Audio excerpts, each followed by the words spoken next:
mu bamujyamishije mu muvure n'umunyambabazi nyinshi cyane, umva uko yaje ashaka,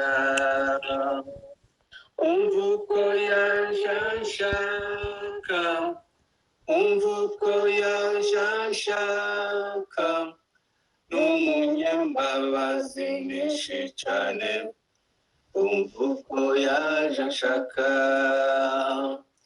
umva uko yaje ashaka, umva uko yaje ashaka, n'umunyambabazi nyinshi cyane, umva uko yaje ashaka. Yesu yancunguriye ku giti, kandi abohora umutima wanjye, tangazwa cyane n'imbabazi ze, yazize ibyaha byanje, yazize ibyaha byanje, yazize ibyaha byanje, tangazwa cyane n'imbabazi ze, yazize ibyaha byanje, yazize ibyaha byanje, yazize ibyaha byanje, tangazwa cyane n'imbabazi ze, yazize ibyaha byanje.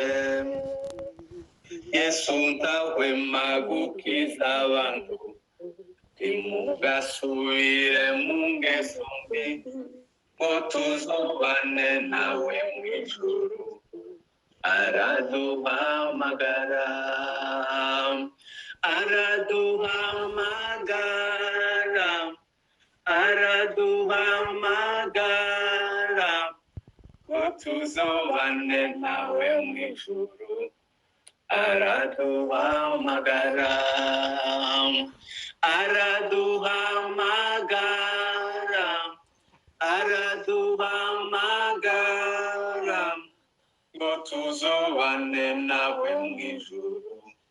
Araduhamagara. Yesu azagaruka tujaniwe, tugumane nawe iminsi yose, kuko yabisezeranye natwe. Azaza ntazatinda, azaza ntazatinda, azaza ntazatinda, kuko yabisezeranye natwe. Azaza ntazatinda, azaza ntazatinda, azaza ntazatinda, kuko yabisezeranye natwe. Azaza ntazatinda.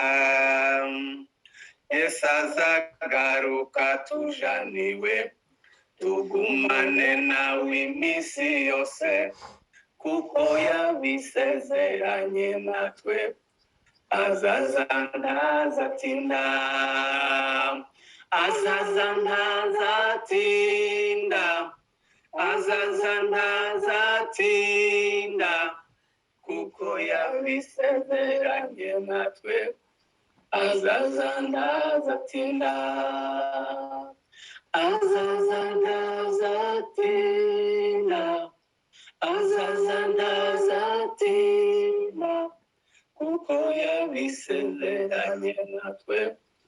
Azaza ntazatinda. Amen.